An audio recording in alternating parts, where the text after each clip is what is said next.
இன்னைக்கு அவங்கிட்ட முதுக காட்டிட்டு ஓடி வந்தது பெரிய வீரம் ஆயிடுச்சுல. நம்மள மலேசியால அடிச்சாங்க, இலங்கையில அடிச்சாங்க, இப்ப தமிழ்நாட்டுக்கே வந்து அடிக்கிறான். நம்மளால அவங்கிட்ட இருந்து ஓட மட்டும் தான் முடியுதுல்ல.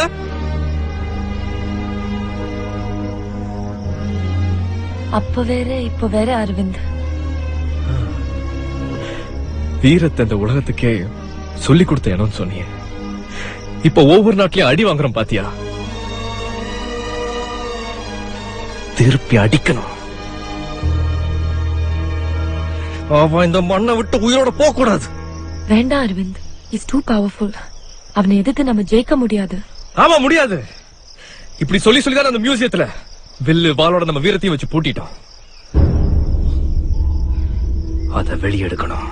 அரவிந்த், இப்போ நாம எந்த நிலைமையில இருக்கோம்னு முதல்ல தெரிஞ்சுக்கணும். வீரம் வீரம்னு தானே சண்டை போட்டாங்க நம்ம பக்கத்து நாட்டுல. ஜெயிக்க முடிஞ்சுதா? செத்து தானே போனோம்.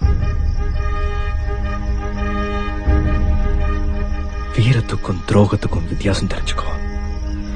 ஒரு தமிழன 9 நாடு சேர்ந்து கொண்டதுக்கு பேரு வீரம் இல்ல, துரோகம்.